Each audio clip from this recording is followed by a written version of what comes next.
混沌よ世界を喰らえケイオスボイド。 Hai, balik lagi di RWPP Plot. Kali ini kita akan melanjutkan perjalanan Shanaku bermain Shangri-La Frontier episode ke-19. Wibu! Melanjutkan hasil akhir pertarungan Sanraku melawan Wazaemon, di mana setelah kekalahan Wazaemon mengakui kekuatan trio kesatria, terutama Sanraku, karena sudah bisa melampaui jurus pamungkasnya.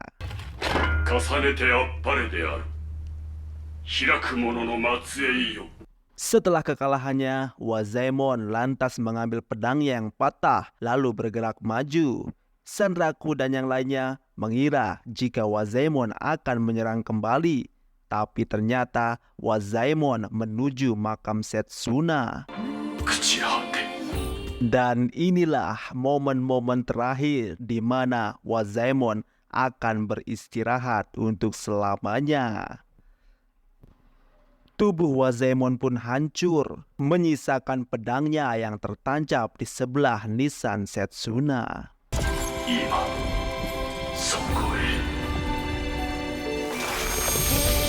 Beberapa saat mereka mengira jika ini sudah selesai, tapi ternyata belum. Tinggal satu langkah lagi untuk menyelesaikan misi ini. Tiba-tiba, pohon sakura mulai berguguran. Kondisi kembali normal ke dunia nyata.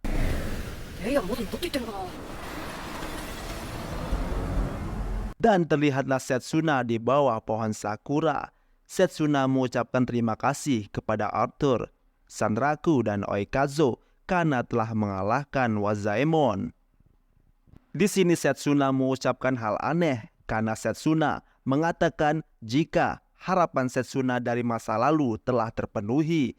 Sanraku bertanya, apa maksudnya Setsuna dari masa lalu? Karena seolah-olah Setsuna mengatakan jika dirinya bukanlah Setsuna.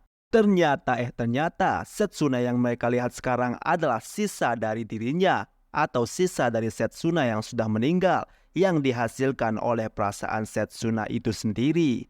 Ini semacam manuskrip atau replika sempurna dari Setsuna yang sudah mati, yang dimana Setsuna yang sekarang diharapkan bisa mewujudkan keinginan Setsuna yang sudah meninggal. Maka dari itu, kenapa namanya Setsuna dari masa lalu? Dan sedihnya lagi, Setsuna yang sekarang akan menghilang ketika keinginan Setsuna masa lalu telah terpenuhi. Sebelum pergi, Setsuna mengatakan, jika mereka ingin mengetahui asal-usul mereka tentang kebenaran dunia ini, mereka harus mencari Bahamut. Arthur mengatakan tidak ada monster di Shangri-La Frontier yang bernama Bahamut. Setsuna lalu mengatakan jika mereka harus mencari tahu jawabannya sendiri. Dan inilah momen yang sangat menyedihkan, di mana akhirnya Setsuna harus berpisah dengan Arthur Pensilgon untuk selamanya.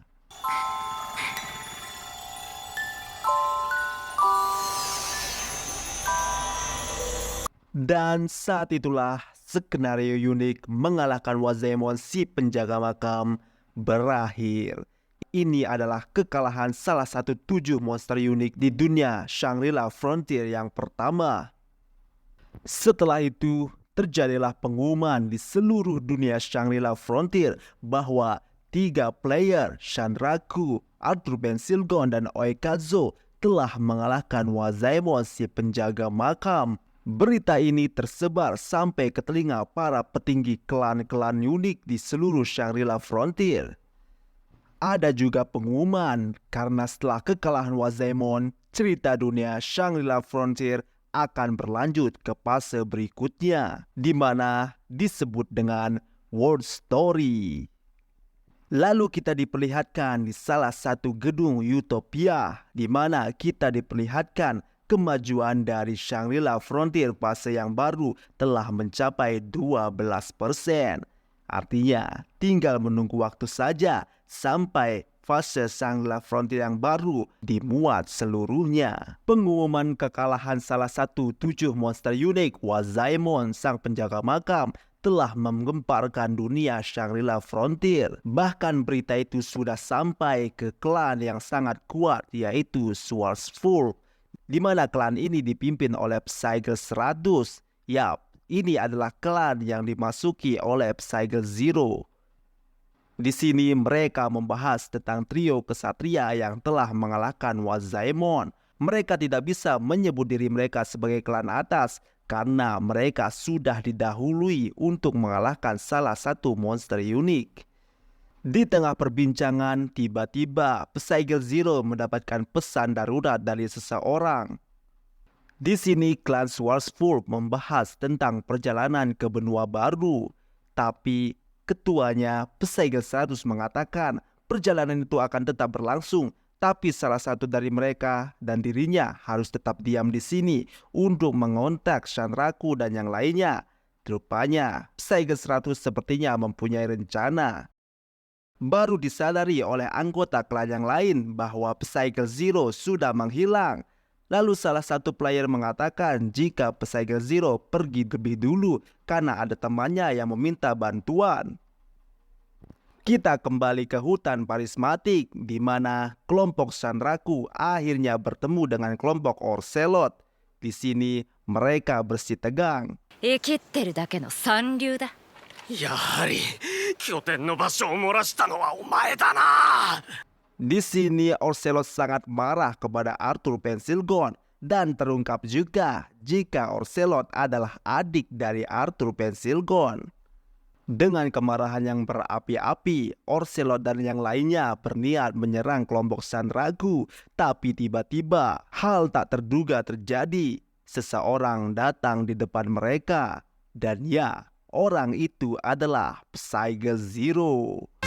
その場への召喚が可能である。 Ternyata ini adalah pembaruan dari Shangri-La Frontier yang disebut tindakan anti-PK atau sinyal bahaya, di mana ketika ada seorang PK yang menyerang seorang player, maka player itu bisa memanggil temannya.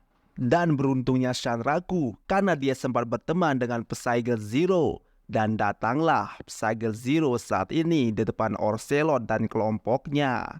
Psygel Zero menawarkan jika mereka berniat melarikan diri seperti yang lain, maka Psygel Zero akan mengampuninya.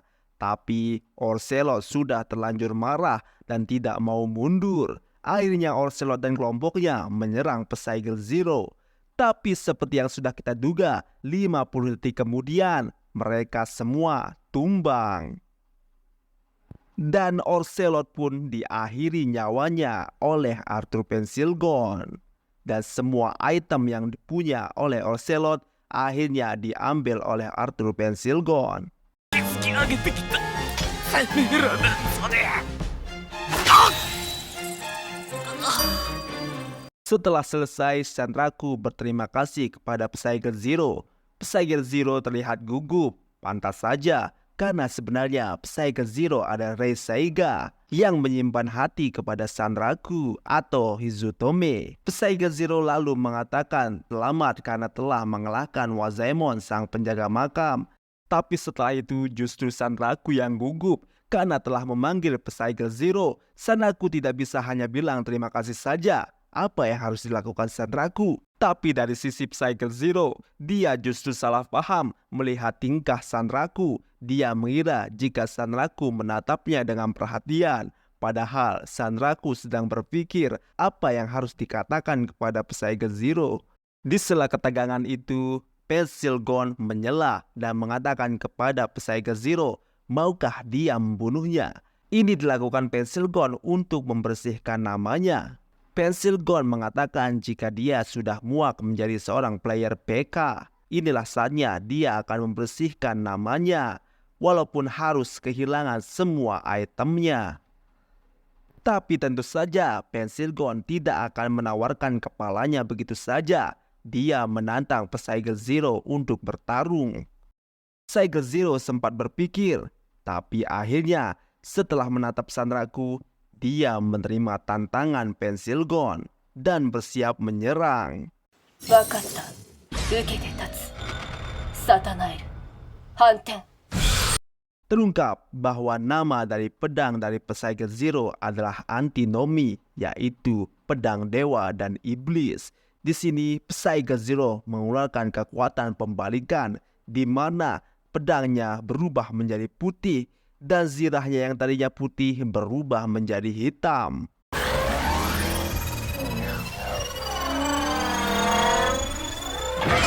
Terlihat jelas di sini, Psycho Zero mengerahkan seluruh kekuatannya untuk melawan Pensilgon. Tapi tentu Pensilgon juga tidak mau kalah. Menggunakan pedang Ocelot yang dia terima, dia merubah pedang itu menjadi senjata yang mematikan.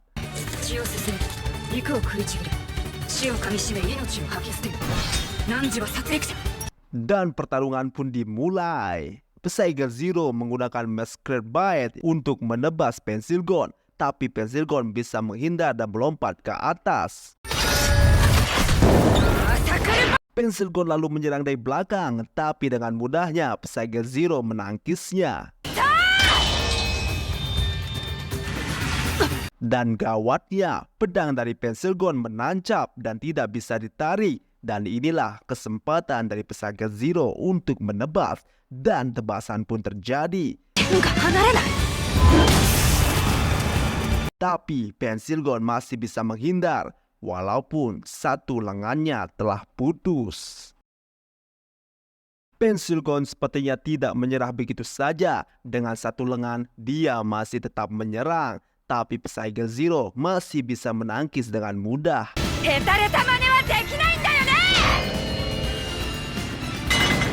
Dan disinilah Psycho Zero mulai serius. Dia mengeluarkan jurus pamungkasnya, yaitu Chaos Void, dan langsung menebas Pensilgon. Dan apa yang terjadi? Episode 19 berakhir di sini. Menarik untuk melihat kelanjutannya. Bagaimanakah nasib dari Pensilgon? Apakah dia benar-benar mati dan memurnikan namanya kembali? Menarik untuk kita nantikan di episode 20 nanti. Jangan lupa like, komen, dan subscribe.